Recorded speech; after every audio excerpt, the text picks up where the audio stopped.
Hi, you're listening to Stephan Livera podcast, a show about Bitcoin and Austrian economics brought to you by Swan Bitcoin. Over at Swan, you can buy Bitcoin in a safe and easy way. Now, if you are a high net worth investor and you are in need of some dedicated advice, a trusted partner, swanprivate.com can help you. With Swan Private, you will get a dedicated Bitcoin expert. You can literally pick up the phone and call them. You can email them. They'll be on hand for you. So if you're buying larger amounts of Bitcoin and you want access to a dedicated Bitcoin expert, exclusive events, and support for retirement, trust, and corporate accounts, as well as original Bitcoin and investment research, go and check out Swan Private. With Swan Private, you can make it really easy to get that additional guidance and additional handholding along the way. They can guide you on various questions, whether that is how to self-custody your coins or questions about tax allocation or tax loss harvesting. If you are a high net worth investor interested in Bitcoin, go and check out swanprivate.com. With Bitcoin, as we all know, not your keys, not your coins. CoinKite.com can make it easy for you to self-custody your coins and make sure that you remain sovereign over your financial wealth with Bitcoin. CoinKite have the Cold Card, which is my favorite hardware device for using and interacting with Bitcoin. I use it as part of various setups in my own personal setup. I have a single signature setup as well as a multi-signature setup that I'm using Cold Card as part of. It has two secure elements. It's an extremely reliable performer. You can use it in all kinds of configurations. You can use it with NFC if you choose, or you can disable it. You can directly plug it in, or you can use a micro SD card. So it's a really versatile performer, very reliable, and it's been battle tested and out there for a long time. If you are interested in getting a Cold Card, go to coinkite.com, use the code Livera, and you'll get a discount there. When it comes to sending Bitcoin on-chain transactions, mempool.space is the place to go and check the mempool conditions just before you broadcast that transaction or you select the fee for that transaction. At mempool.space, it's a comprehensive Bitcoin explorer. You can see the entire ecosystem, you can see the mempool, you can see the blockchain, you can see second layer networks like the Lightning Network, and you can see the prevailing fee rates, and you can even see all kinds of new features as the mempool.space team are continually innovating and pioneering new features. So for example, they recently brought out an RBF history feature, so you can see that transaction and when it was done with a replaced by fee. So somebody might have put out a low fee transaction and then later RBF'd it higher. So it's really interesting to see the way you can analyze Bitcoin transactions using mempool.space. If you are with an enterprise, mempool.space has custom instances. You can have your company's branding. You can have increased access to the team with feature requests. You can have increased API limits and more. Go to mempool.space/enterprise. Now, for today's episode, Ben Gagnon, the CMO of BitFarms, joins me to talk about the flaws of the overly cited Digiconomist's work on Bitcoin mining and the impact of Bitcoin mining. As I'm sure many of you have heard these statistics, things like, oh, Bitcoin is using this much energy, it's as much as a country, or every transaction is using this many houses worth of energy. Well, it's time to debunk some of these, and Ben joins me to go through the flaws in the methodology here. Ben, welcome to the show. Thank you very much for having me. Great to be here. So Ben, I thought it would be great to chat with you a little bit about Bitcoin mining metrics and sorting out the fact from the fiction, as well as talking about some of the inaccuracies that have been pushed out there by certain people. For example, Digiconomist, let's be clear, is probably a clear example of this. But let's just first have a brief intro from yourself. Who are you? What are you doing in the world of Bitcoin and Bitcoin mining?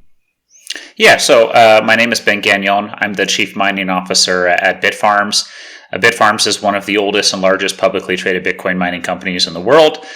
Founded in 2017 in Quebec, we operate now 10 sites in 4 different countries, where we've powered between 1 and 2% of the Bitcoin network since 2017. Personally, I've been in Bitcoin since, depends on how you look at it. I found out about Bitcoin in college in 2010 and missed out on a great opportunity to buy sub $1. Instead, I went and bought beer.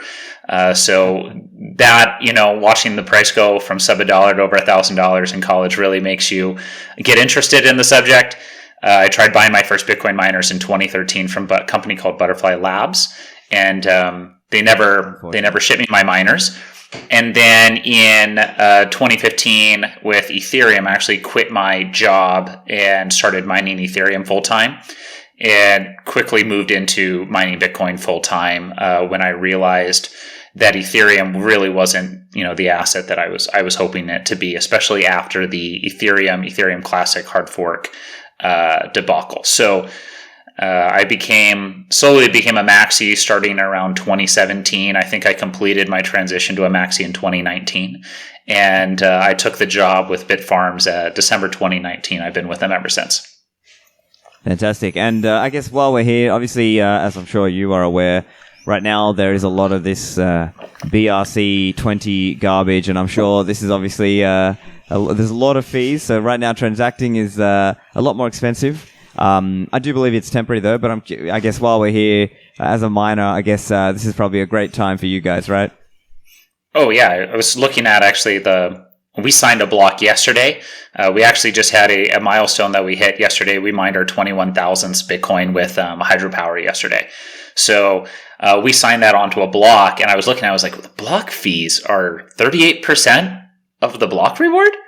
Like that, how does that make any sense? Then they just kept getting higher and higher, and I thought I was going crazy yesterday when I was looking at these fees. So it's a great boon for us economically. I always talk that Bitcoin miners should be profit maximalists, and this is maximalizing profit right now. So I'm all for these higher fees. I don't think they can last for very long, but I will take them, when and as we get them.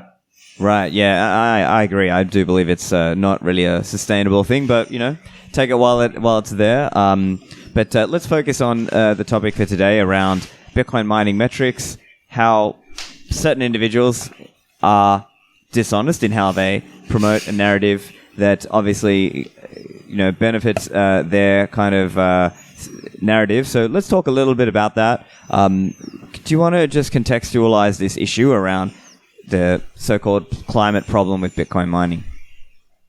Yeah. So, this is a pretty simple, business. It's a very simple industry. Bitcoin mining is just data centers, and data centers consume electricity. It's no different for a Bitcoin mine as it is for a Google data center, a Twitter data center, an Amazon data center, whatever it is. Data centers consume electricity in order to provide a service. The Digiconomist came out with what's called a Bitcoin electricity consumption index in 2017. I think that was the first, real attempt at somebody trying to measure and track the electricity consumption of the network going out, every single day over time. And, the basic analysis of that is reasonable. You say, hey, we know what a Bitcoin mining computer produces in terms of a hash rate. We know what it consumes in terms of electricity. We know what it generates in terms of revenue, and we can derive some expected costs out of that electricity consumption, right? So you have, basically a couple of different variables. Some of them are market driven, right? Like, you can pull network hash rate out of blockchain data and out of block processing times. You pull difficulty, you pull Bitcoin price. Like, you can calculate all the revenue side is fixed. The part, where you're going to need to make your assumptions is on the operation side. Now, as a Bitcoin miner, the situation is actually reversed. Like, our revenue is not fixed. Our revenue is the only part of our operations which are not fixed. And we have to be really, really careful. That means on the control side of things. If we're not monitoring and keeping track of our controls and trying to minimize costs, we can be in a situation, because we don't control the revenue, that the revenue, dips below costs. And then now we're suddenly mining at a loss and operating at a loss. And so for miners, you have to have a very, very strong cost focus. But if you're trying to model this industry, you've got to make assumptions around those costs. What Digiconomist has done is, and they have their own stated methodology on their website, and basically it says, we're going to assume that, at a fixed rate, 60% of all mining revenue is electricity cost. And they assume that the electricity cost is fixed at 5 cents per kilowatt hour. Now, that's a totally fine estimation for electricity costs. Obviously, I think the industrial average cost is probably lower than 5 cents, but there's definitely people who are mining at 5 cents and above. The real problem in their logic is assuming that 60% of mining revenue goes to electricity costs in all scenarios. And that really fell apart during the 2021 China mining ban, where we had a situation where we had the largest changes in network variables that we've ever seen in the network ever. I mean, we had the largest reduction in network hash rate. We had the largest single change in network difficulty. We had very real things happening on the ground. You have extremely long processing times. You have extremely few blocks per day. I think we had almost a 1-month difficulty adjustment cycle, just because there were so few blocks going through.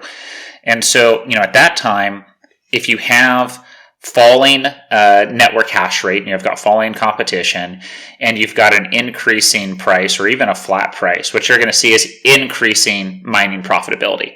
Now, if you're assuming that, 60% of all revenue is going towards costs, then you're also going to assume that at the same time the network difficulty is decreasing, that actually your costs are going up. And so what you see here is it's a real strong trend. Right at that China mining ban, when every other electricity consumption index is going down in line with measured hash rate and difficulty, the Digiconomist index goes up to its all-time high.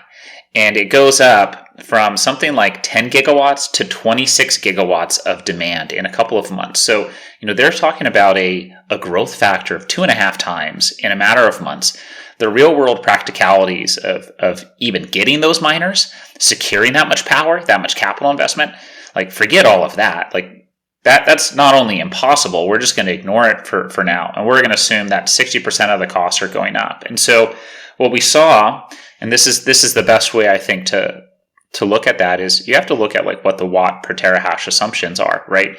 If you have a network hash rate variable, which is given to you by the estimated, time that you're finding blocks, you can derive network hash rate from that. And then you actually are looking at what the electricity consumption indexes are saying. You can put one on top of the other. And you get what is your energy for what is your hash rate. That comes down to a watt per terahash number, which you can look at the same on a Bitmain S19 or an S9 or any miner, right? And what we see is that on the Digiconomist index, it went from 60 watts per terahash before the Chinese mining ban to almost 200 watts per terahash during the Chinese mining ban. And so what that means is that at the time when 60% of the network went offline, there is a shortage of infrastructure. Mining profitability is soaring. What miners are actually doing is they're taking down their newer, higher productive, more profitable rigs, and they're installing older, less profitable rigs on their racks. So you can clearly see this math is broken. Their model is based on a really flawed assumption there that 60% of all costs are fixed for all time. That does not work in bullish scenarios. And what that does is it really overestimates the amount of electricity that's consumed, especially in bull markets. So in bull markets, when everybody's paying the most attention and everybody cares the most, you're going to have the most inflated numbers, the highest metrics, the highest KPIs, whatever you're looking at, they're going to be the worst. And it's during the bear markets where you actually start to see those numbers come back to reality, but nobody cares during the bear markets. And so Digiconomist is very successful at this. They've put out their index in 2017. They're cited constantly by every major news publication, the White House, every sort of politician or bureaucrat that goes up there. They cite Digiconomist over and over and over again. And this guy's been proven wrong by multiple people, including myself. And he has all his information available on public API. This is not difficult math to verify. It's actually a very easy math to verify. Anybody can go and download that data, download some price data, download some hash rate index data, and run a simple divide calculation and figure this out in 15 minutes. But nobody does. And so this is why it's constantly cited. That's a real shame. And so just to walk that through, as you mentioned, the test case, let's say, of the China mining ban, which happened, I believe, in May of 2021. So yep. Just to give some context, you probably know the numbers better, but as I recall, I think the network hash rate was something close to 200 exahash, something like that, and it dropped like half, basically. What do you have that rough number, or do you recall that? Yeah, so back there in the China mining ban 2021, we had a network hash rate of, let's see here, it was trending upwards of like 150, 170. And then during the China mining ban, it crashed. We lost like 60, let's see here, 180. It went down to 100, 88, 90. I mean, we lost half the network hash rate in the matter of about a month or two. So by July, we're looking at roughly 90 exahash worth of hash rate from 170 right before that. Half the network just gone, you know? Yeah. And the amazing thing about that is, you know, other than one very slow difficulty adjustment cycle, Bitcoin just healed itself, right? Like all the transactions continued processing. We lost half the network. Everything worked totally fine. Bitcoin mining profitability was good. Really, the only people who would have been probably at a loss during that period would have been the mining pools themselves, because they've got to pay out on theoretical hash rate, not on actual blocks mined. And so the Bitcoin mining pools would have been taking a loss during that difficulty adjustment period, but the miners did totally fine. All the users did totally fine. And then after one difficulty adjustment, we were kind of back at a new foundation, and we continued to grow from there. So, you know, we're at more than roughly 350, 340 exahash today, given, you know, different averages over time. So we've grown, you know, almost 3 times from that recovery period. Yeah, gotcha. And so just for context, that shift, that call it 160 or 170 exahash down to call it 90, what we're talking about here, just for context, that's hundreds of thousands of Bitcoin mining machines had to be. Yeah. Basically what was happening is a lot of the miners are scrambling to kind of take miners out of China and plug them in somewhere else, perhaps in the USA, Canada, and other places around the world, right? Yeah, absolutely. You know, there had to be a massive mining migration, because China for the longest time was the biggest center for Bitcoin mining. It was the biggest center for everything Bitcoin. And this goes back to a number of different issues there with Chinese and especially with their capital controls that they have within the country. You know, a lot of people don't understand how restrictive it is to move money in and out of China. But essentially you're limited to about $50,000 per year. It's just a normal civilian. So you look at all the, you know, for instance, all the kids that are leaving mainland China and going to the United States, going to the UK, going to Canada for university, you know, $50,000 doesn't cut it for tuition, let alone airfare and housing and everything else. And that's just one example. You know, if you want to make investments abroad, you know, $50,000 is not cutting it. And so Bitcoin was really a way for a lot of Chinese to be able to transact and interact with the world in a way that they were never able to before. And so that's why there was huge adoption in China, because of these capital controls. And actually, one of the most interesting things about the Chinese capital controls, and a lot of people outside China don't know this, I happen to be born and raised in Hong Kong. I did my elementary and high school in Hong Kong. I did my master's in Hong Kong. I set up my first Bitcoin mines in Hong Kong, Taiwan, and China. So I have a long experience with China and Chinese culture and Chinese language.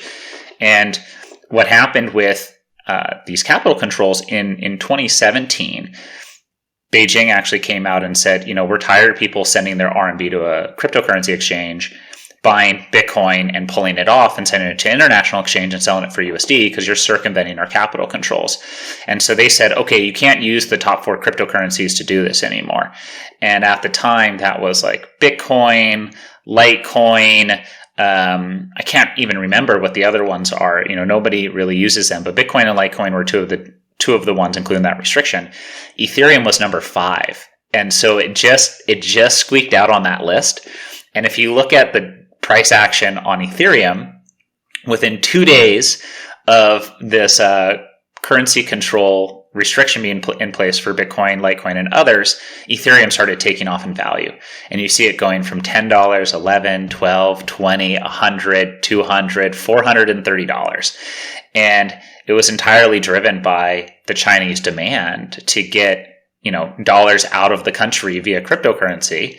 That was no longer being fulfilled with Bitcoin. And in the West, everybody says, hey, it's smart contracts, it's Ethereum, it's DeFi, it's everything that Ethereum is going to be. No, this is Chinese demand to access international markets that's being recognized through a very, very limited frame. And you can see the demand for that in the price action that takes place. And so China has always been the number one area for Bitcoin. It's been the number one area for Bitcoin mining manufacturing, for Bitcoin miners themselves, for Bitcoin buying, for Bitcoin trading. And so when you lost this infrastructure, 50, 60% of the infrastructure, it just didn't exist anywhere else in the world.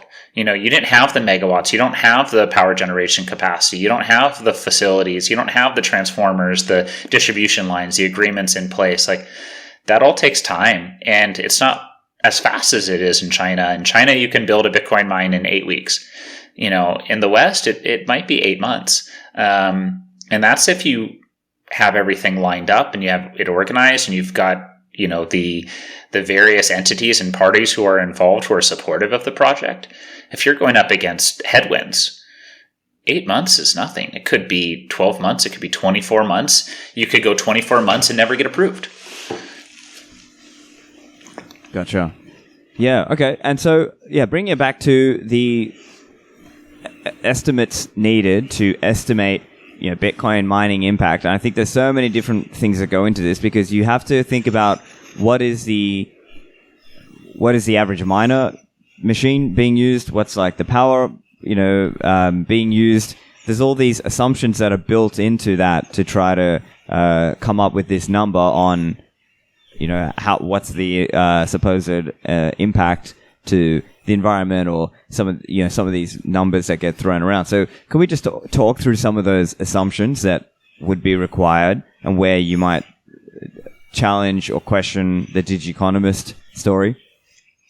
Yeah, I mean, the first thing is like I said before, Bitcoin miners are profit maximalists. And so any assumptions that you make can be back tested with profitability. And if it doesn't match that, hey, these assumptions are lining up with profitability metrics, and one, you've already proven yourself wrong and you've proven your model wrong, because miners will not continue to operate at a loss. And so the way that you do that is you say, okay, a watt per terahash is a fixed unit on a machine. And you can use software to overclock, to underclock, to auto-tune to improve the efficiency metrics one way or the other. But effectively, an S19 has a watt per terahash efficiency, an M30 has a watt per terahash efficiency, and they both have a hash rate.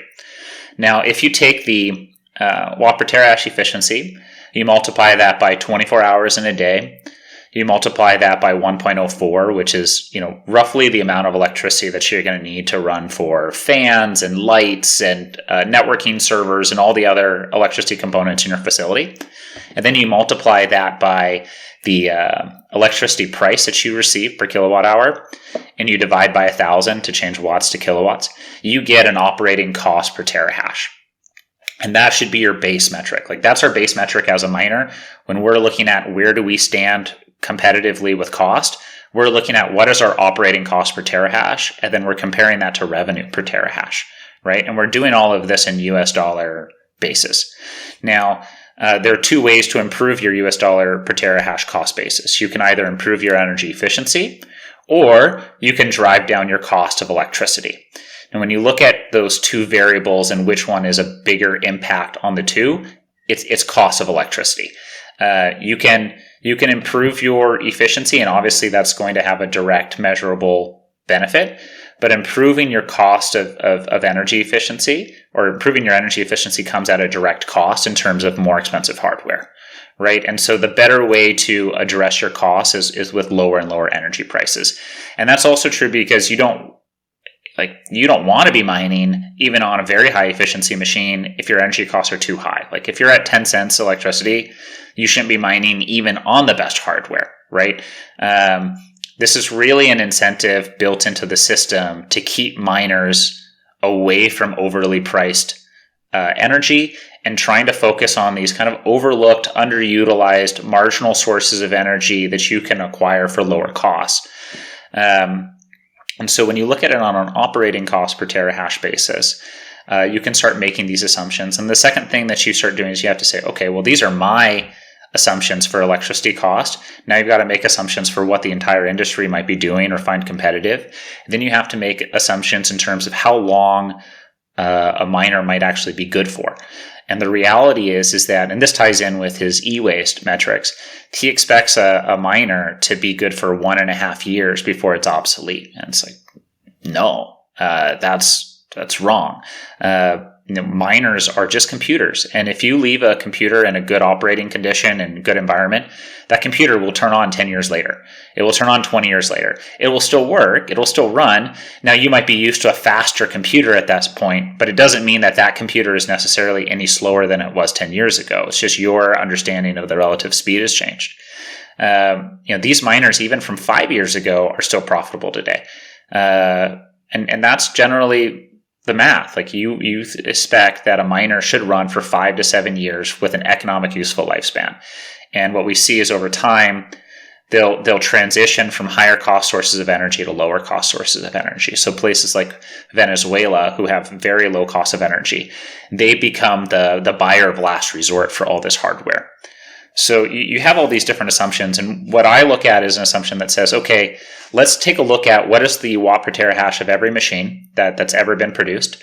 Let's look at the date it was produced, right? And then let's look at historical time range. And let's say, okay, for any miner within the last 3.5 years, look at their efficiency. Is this efficiency profitable at this price of power, right?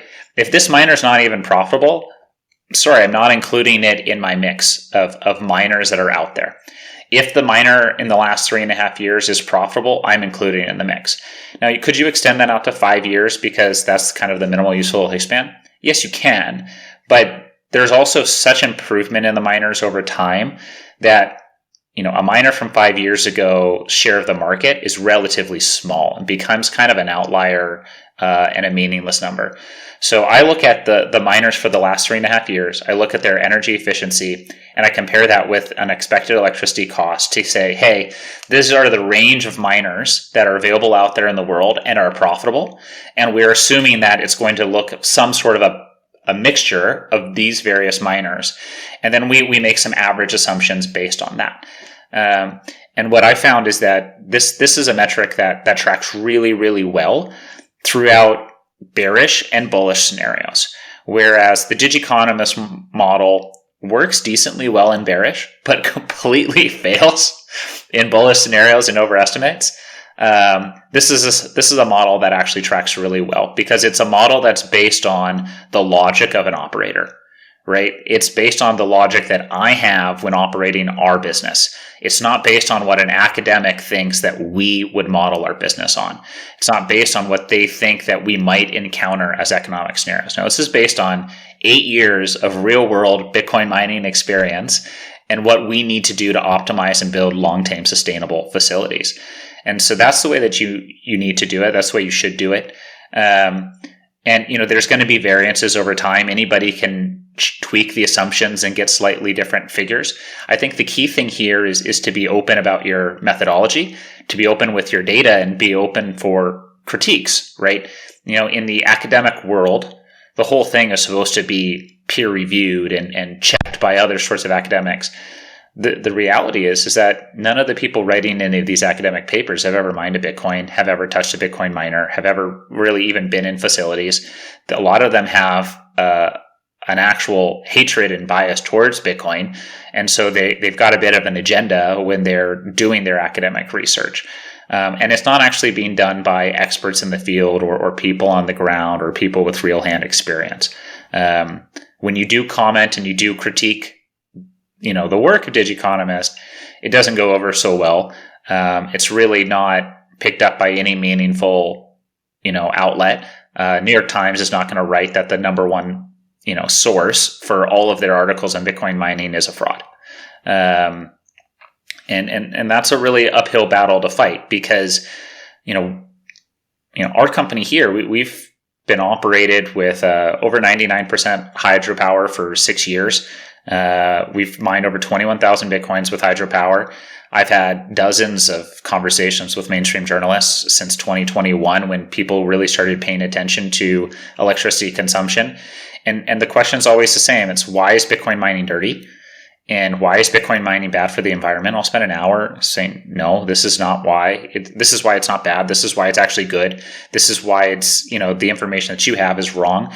This is the right information. Say, oh, that's really interesting, but that's not the story we're trying to write. Now, at the end of the day, people are literally looking for something that they can cite that agrees with them. They're not looking for a number to report on, not looking for the truth to report on. They're saying, this is the article we want to write. Who agrees with me that we can put in here? I don't care if it's right or if it's wrong, because they're not saying it's right. They're saying that person said it's right. And by pushing that accountability onto the citation, they absolve themselves of any sort of wrongdoing, right? Because they didn't say it was the truth. They said they're reporting that this person said it was the truth, and that is true. And so it's really, really misleading. It's really designed to skew how people think about our industry and how people think about this world. And there's probably no better metric that does that than the comparing Bitcoin mining electricity consumption to whole countries. That metric is designed to skew. I can't think of any other industry that is compared to whole countries' uses of energy usage. You never see what does Amazon consume in terms of electricity compared to whole countries. Where's the Google consumes more electricity than Argentina narrative? Where is the Amazon consumes more electricity than Argentina narrative? It doesn't exist, right? And when you do have a reduction in electricity consumption, like we saw, Digiconomist's model has gone from 26 gigawatts down to 9 gigawatts. Where's the article that says Bitcoin mining operators have stopped consuming as much energy as Paraguay? Like, where is that article? You don't see the article of it falling 16 gigawatts. You see the article of it going up 16 gigawatts.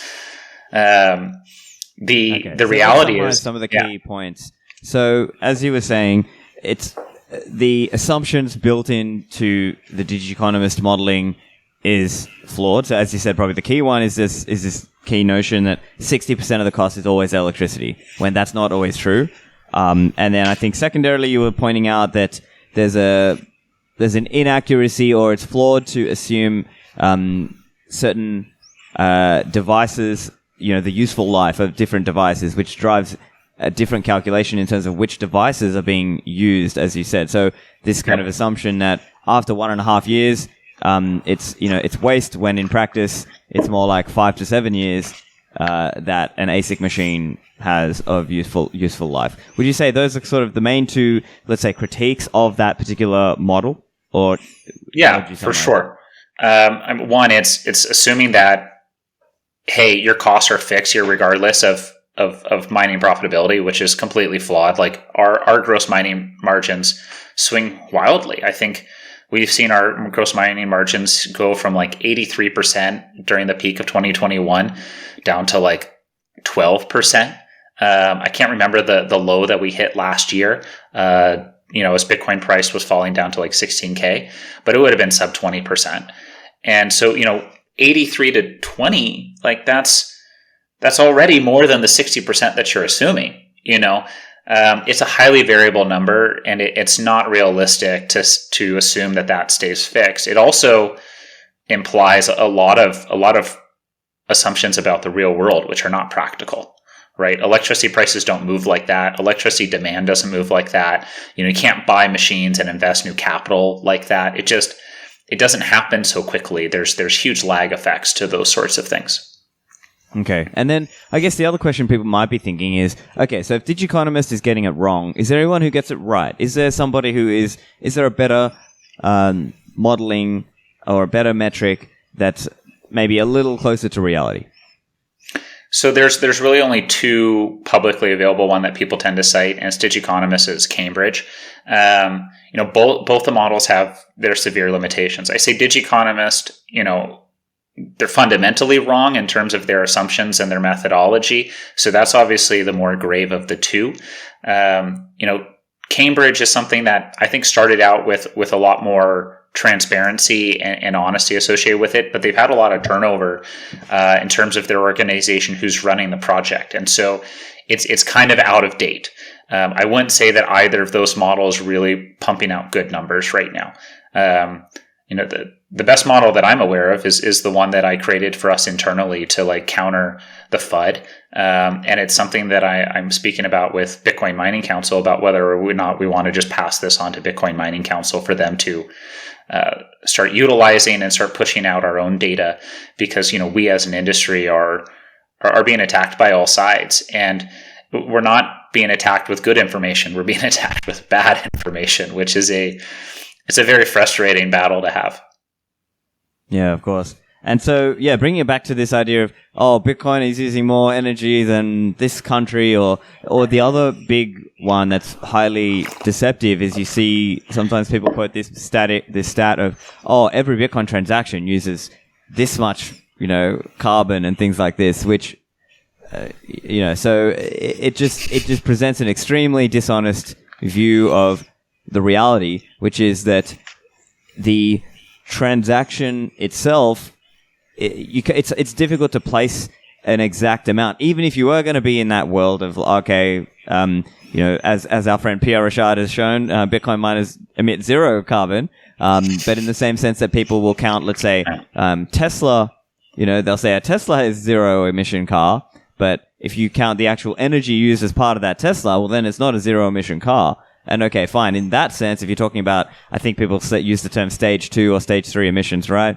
But even in that sense, it's important to understand that the Bitcoin network could run theoretically off somebody's laptop, right? Like if there was only one CPU miner, it would be crazy to then say, let's say for every block, 3,000 or 4,000 transactions, that somehow you would divide it could run just as easily off like a laptop per se, and you would divide that energy by 4,000 for 4,000 transactions, right? You can sort of see where it doesn't really line up with reality, because what we're talking about is the miners sort of showing finality of that block rather than it being based off how many transactions are being done on Bitcoin, because that can give people the wrong mental model as well. Because if you say, every Bitcoin transaction uses as much as like this many houses or whatever, it just doesn't line up, because people just scale it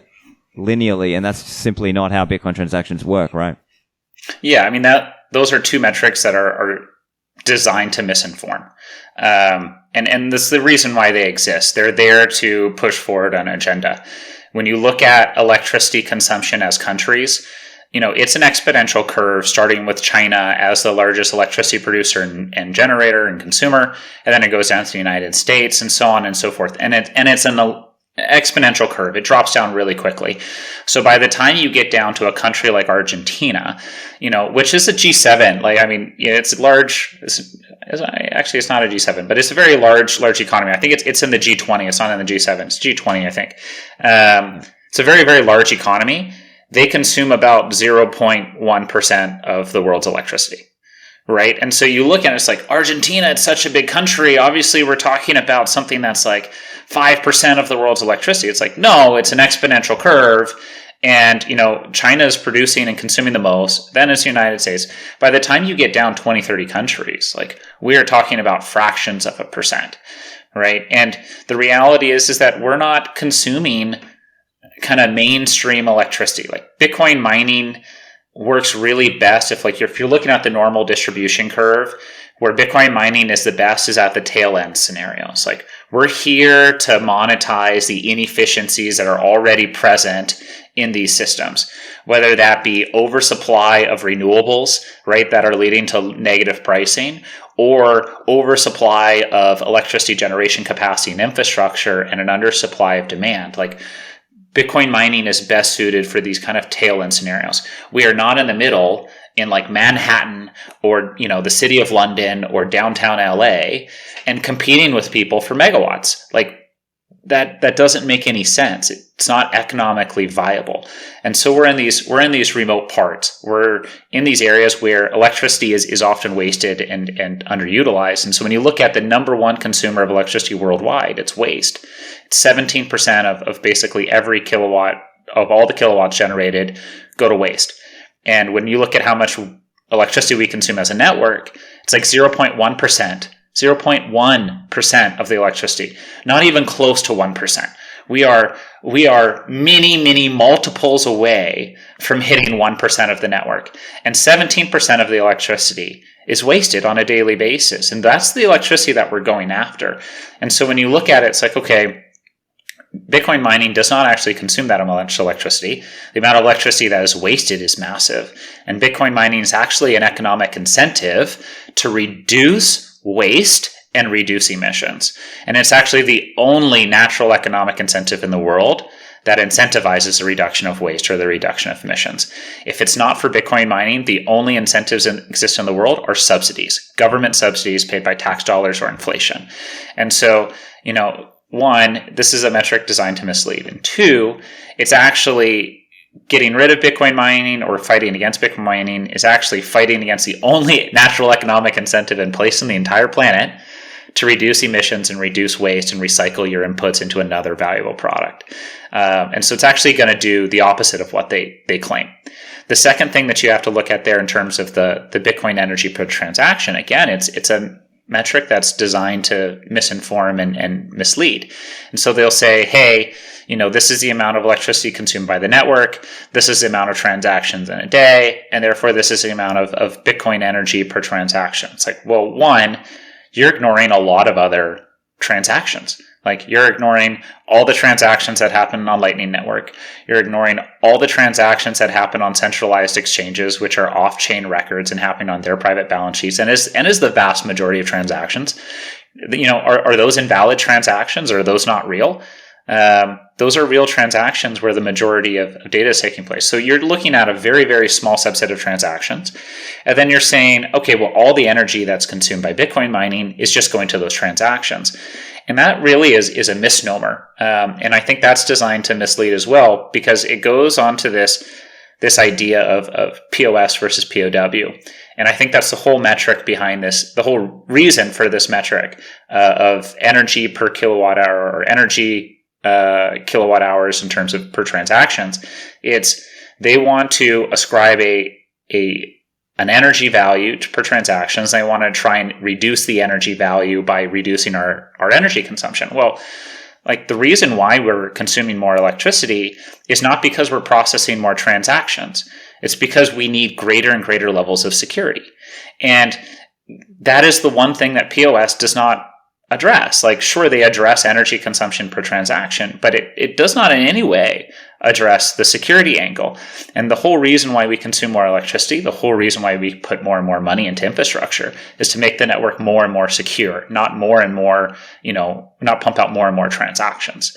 And the reality is like, this is a metric specifically designed to take people who are unfamiliar with Bitcoin and unfamiliar with the value promise and don't understand necessarily the benefits of a secure network that's decentralized around the world that would cost untold hundreds of billions of dollars, to attack the network.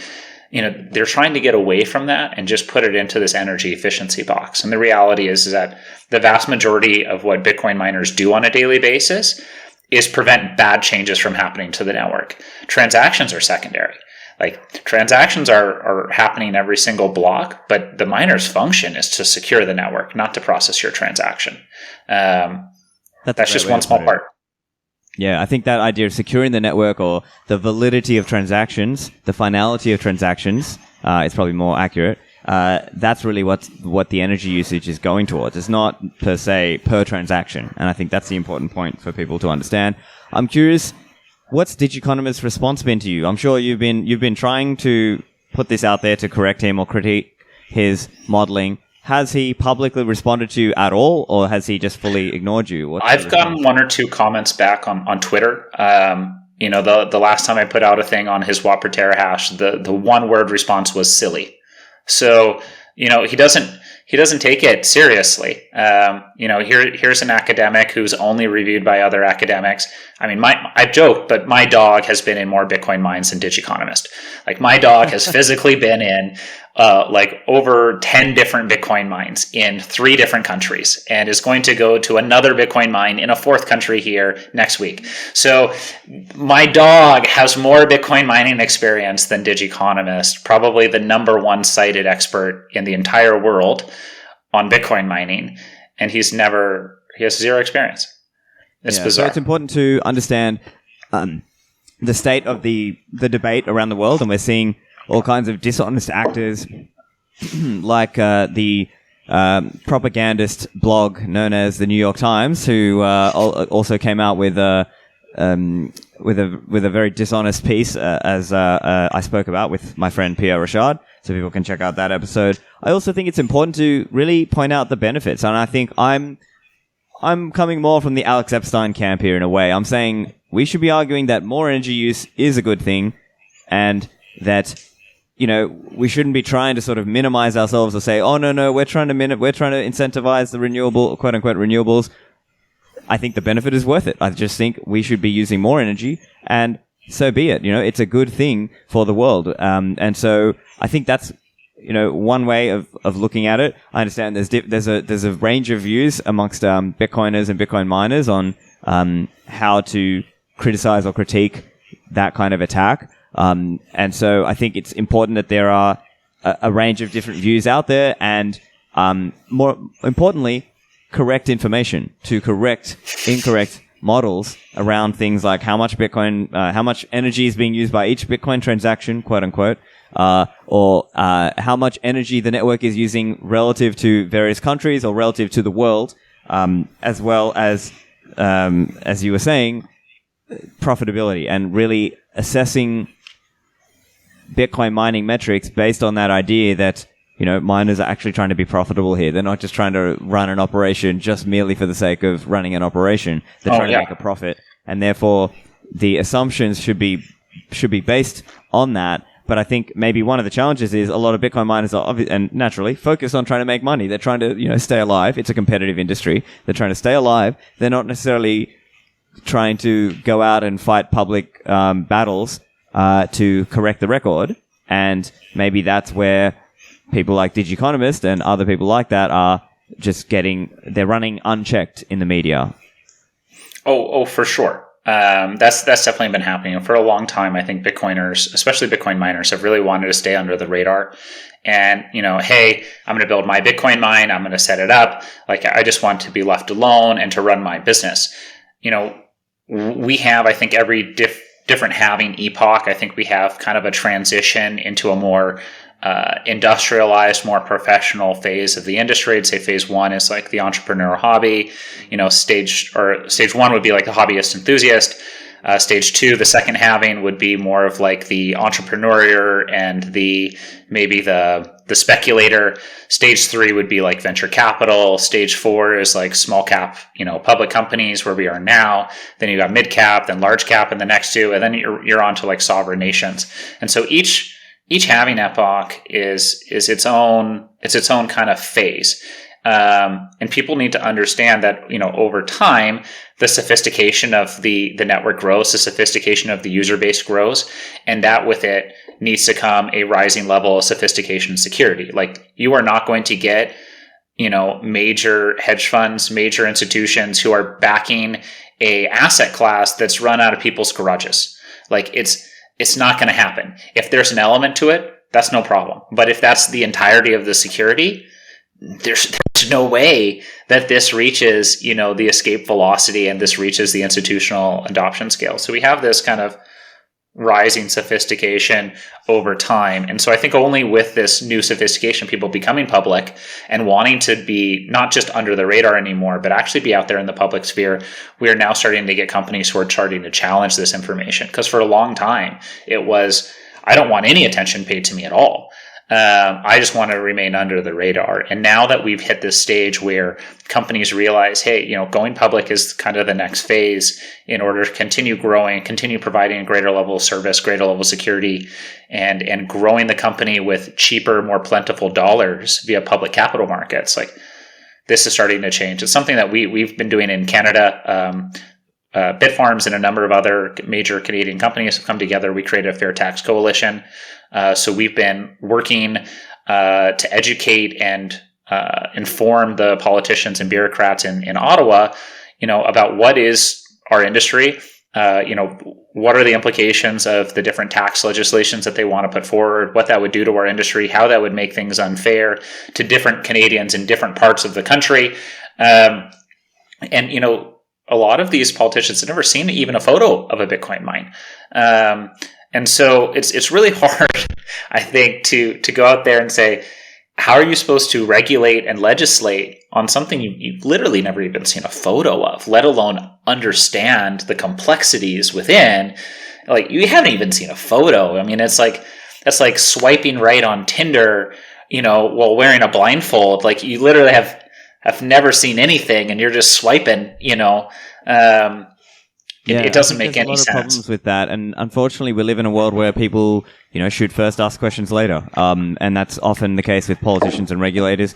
But that said, let's talk about ways to try and improve that situation. Of course, we're doing this podcast now, so listeners can learn and understand. But let me put it to you this way. Let's say, to help listeners who maybe they're getting stuck in arguments with people, because people generally, if you're stuck in an argument with somebody, they might have, or maybe you're at a party or something, and they might have just read a headline, right? They might have read a headline saying, Bitcoin uses more energy than Argentina, or, they might have heard some of these metrics or these, dishonest or inaccurate metrics. If you had a way to give a short answer, like let's say someone's a listener now and they need a short answer, in the space of, 30 seconds, how would you kind of counter this? Would you say something like, oh, well, actually, the studies that this metric is based on, they're flawed. They're using an incorrect methodology. Actually, Bitcoin mining, does not use as much energy as what they are saying. But that said, it's still a good thing that it uses, energy. Like, it's kind of a complicated thing to sort of explain. If you had a, kind of like an elevator pitch answer, what would you give for somebody? Yeah, that's a tough one because there's multiple things wrapped up in there. But I would say the first thing is that 99% of the articles you read are attached to one source, and that's Digiconomist. And his methodology is flawed, and his model has been proven wrong by multiple people and multiple experts over multiple years. This is not somebody who's taken criticism very well or implemented any sort of change in their model when addressed. So this is all based off of flawed reasoning. The second thing I would say is again, with the Alex Gladstein model, like, human flourishing is directly tied with energy, and the more energy that we consume, the better. Bitcoin mining is the incentive to reduce waste, increase productivity, and do so without any sort of government subsidy. Like, there's no negative when you look at it from that way. Like, both people get what they want out of it. It's a natural economic incentive to reduce waste, improve utilization of resources, improve jobs, GDP, economy, everything else. You have Democrats and Republicans, or conservatives and liberals, like, you both get a win out of this. And that's what I think people should really be taking away from this. Like, Bitcoin is not a polarizing issue. Bitcoin is the unifying issue that we've all been waiting for. It's the issue that both sides really should be able to get behind in a very, very big way. Once you get past the headlines and you can actually dig into the substance here. Fantastic. Yeah. One small correction. I think you mentioned Alex Gladstein. I think you meant Alex Epstein, right? But Sorry. Yeah. But other than that, yeah. Fossil Future. Great. Yeah, right. Fantastic. Yeah, fantastic book. And I've spoken with Alex about that on the show, so we can see that episode also. I think those are probably the key points to hit, right? I think there's a key takeaway, which is understand the commonly cited model, Digiconomist model, is extremely flawed, and that we are pursuing a world of energy abundance, and we should be supportive of producing more energy and using more energy, because it's a massive, massive net benefit for all humanity. And so that's kind of the short answer that I guess I would give. I'm not as into the detail as you are on it, but I think that's kind of how I would answer it. And I think you gave a great answer there as well. So if anyone wants to find you or follow you and your work, what's the best place for them to do that?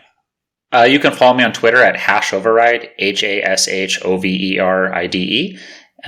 Or you can follow our company BitFarms at bitfarms_io on Twitter or our website, bitfarms.com. We don't have any like Telegram channels or anything like that. There's a lot of people who say we are out there on Telegram channels. Do not trust us. We're never going to ask for your money. We only have a couple of authorized social channels. It's my own personal channel, and it's the bitfarms_io and the bitfarms.com. Fantastic. Well, Ben, thank you for joining me and helping explain some Bitcoin mining metrics for me and for the listeners. Yeah, happy to. Thanks for having me. So this would be a great episode to share with family, friends, or on your social media accounts so that more people are aware about the truth of Bitcoin mining's impact rather than letting the headlines from the likes of the New York Times and others and many of these other organizations who cite Digiconomist as part of their work. So make sure you share the episode and get the show notes at stephanlivera.com. Thanks, and I will see you in the Citadels.